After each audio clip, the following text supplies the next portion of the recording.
വാർത്ത. പ്രിയപ്പെട്ട പ്രേക്ഷകർ, ഇനിയിപ്പോൾ നമ്മളെ ഒരു അപകട വാർത്ത വരുന്നുണ്ട്. കൊച്ചിയിൽ നിന്ന് മൂവാറ്റുപുഴ കോലഞ്ചേരി റോഡിൽ കാറിന് പിന്നിൽ സ്കൂട്ടർ ഇടിച്ച് യുവാവിന് ഗുരുതരമായി പരുക്കുപറ്റി. റോഡ് സൈഡിൽ പാർക്ക് ചെയ്തിരുന്ന കാറിന് പിന്നിൽ സ്കൂട്ടർ ശക്തമായി വന്നിടിക്കുകയായിരുന്നു. തലയ്ക്ക് ഗുരുതരമായി പരിക്കേറ്റ യുവാവിനെ കോലഞ്ചേരി മെഡിക്കൽ മിഷൻ ആശുപത്രിയിൽ പ്രവേശിപ്പിച്ചിട്ടുണ്ട്. ആ അപകടത്തിന്റെ ദൃശ്യങ്ങൾ നമുക്ക് ലഭ്യമാണ്. ആദ്യ ദൃശ്യങ്ങൾ കാണാം.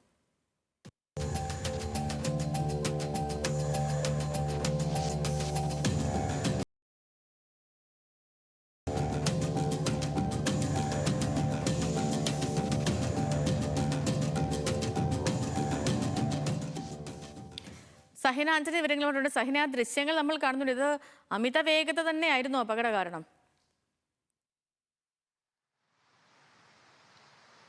സേതു, ഇന്ന് പുലർച്ചെയാണ് ഈ അപകടമുണ്ടായത്. മൂവാറ്റുപുഴയിൽ നിന്നും കോലഞ്ചേരിയിലേക്ക് പോവുകയായിരുന്ന സ്കൂട്ടർ കടാതിയിൽ നിർത്തിയിട്ടിരുന്ന കാറിന്റെ പിന്നിൽ വന്നിടിക്കുകയായിരുന്നു. നമ്മൾ അത് അപകട ദൃശ്യങ്ങൾ കണ്ടതാണ്. ആ ബൈക്ക് അല്ലെങ്കിൽ ആ സ്കൂട്ടർ ഈ കാറിന്റെ പിന്നിൽ വന്ന് ഇടിച്ച ശേഷം കാറ് മുന്നോട്ട് പോകുന്നുണ്ട്. അത്ര ശക്തമായ ഒരു ഇടിയായിരുന്നു ഉണ്ടായത്.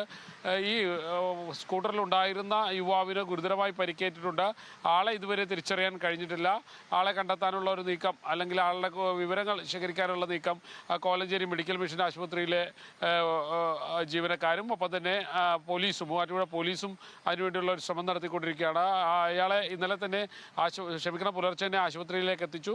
തലയ്ക്ക് ഗുരുതരമായി പരിക്കേറ്റിട്ടുണ്ട്. നിർത്തിയിട്ടിരുന്ന കാറിന്റെ പിന്നിൽ ഈ സ്കൂട്ടർ കടാതിയിൽ വെച്ച് വന്നിടിക്കുകയായിരുന്നു. സേതു, ഓക്കെ, ശരി സഹിൻ, ശരി.